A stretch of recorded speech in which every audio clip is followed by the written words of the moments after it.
This video focuses on key ideas in sociology related to the study of culture.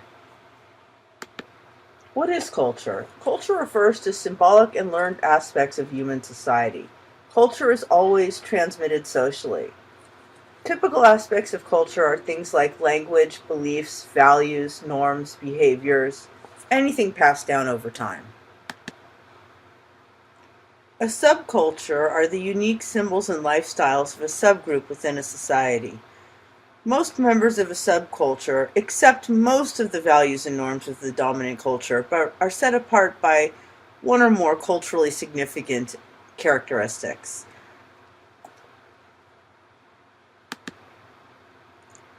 By contrast, a counterculture differs from the dominant culture and has norms and values that are incompatible with those of the dominant culture. Culture shapes our worldviews in very profound ways. Culture doesn't just form what we know, but it also shapes how we know. Culture shapes what facts we see as relevant and what things we don't even notice. It shapes critical interpretations of events. Multiculturalism refers to an environment in which cultural differences are not only accepted, but are also appreciated by the state and dominant groups.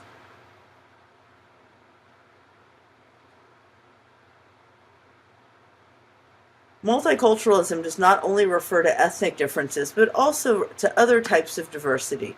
For example, people may have different preferences based on their age group. We're going to run over the basic elements of culture next. Things like material culture, non-material culture, values, norms, and symbolic language. Material culture refers to basically stuff. It's the physical aspects of life.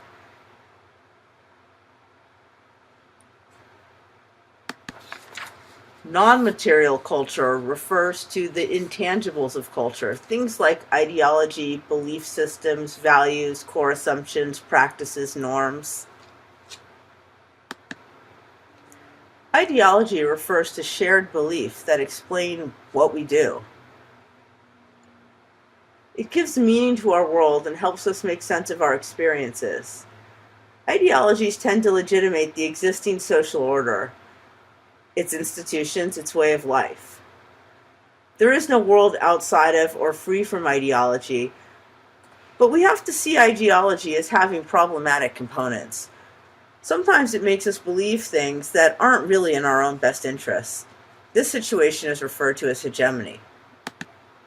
Culture shock occurs when one immerses in a different culture. Have you ever experienced a moment of culture shock?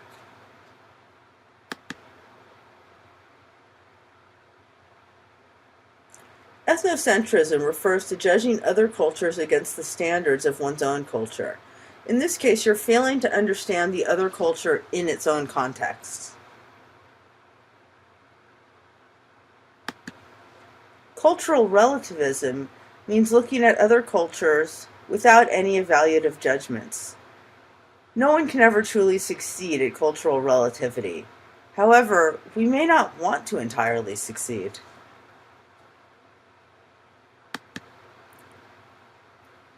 Our values refer to what we as a culture have deemed to be right or good. They're general abstract standards. It's what we find desirable. Norms refer to rules, usually informal, that are based on values and guide us in how we live our lives. Some norms are formalized into laws. Some norms are less important and have little consequence for violation, and we call these folkways. By contrast, mores are more important norms, and if you violate a more, you're very likely to meet with social sanction. Sanctions are how we reinforce norms. Sanctions may be positive or negative, and they reinforce behavior. Formal sanctions are things like imposition of law and punishment. Informal are things like social disapproval. What are some current trends in research on culture? Today, many theorists are interested in global culture. They look at how the globalization of values, increasingly how some values are accepted in a larger part of the world, has both beneficial and problematic effects for different people in different places. Some focus on the problem of cultural imperialism. Cultural imperialism is the imposition of one culture on another. In this case, local cultures tend to be supplanted or destroyed.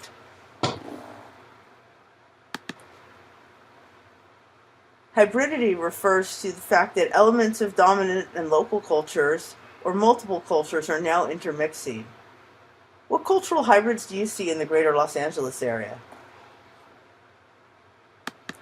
Some focus on the impact of what's called consumer culture.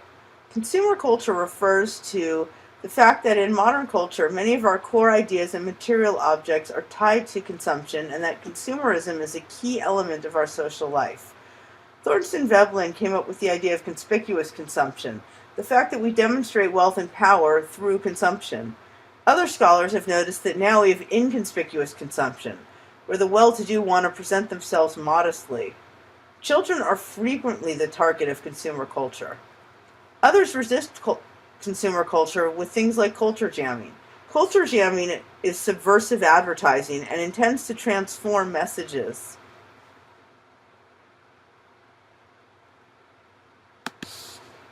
Finally, there's a great deal of emerging research on cyberculture, social media, and communication devices.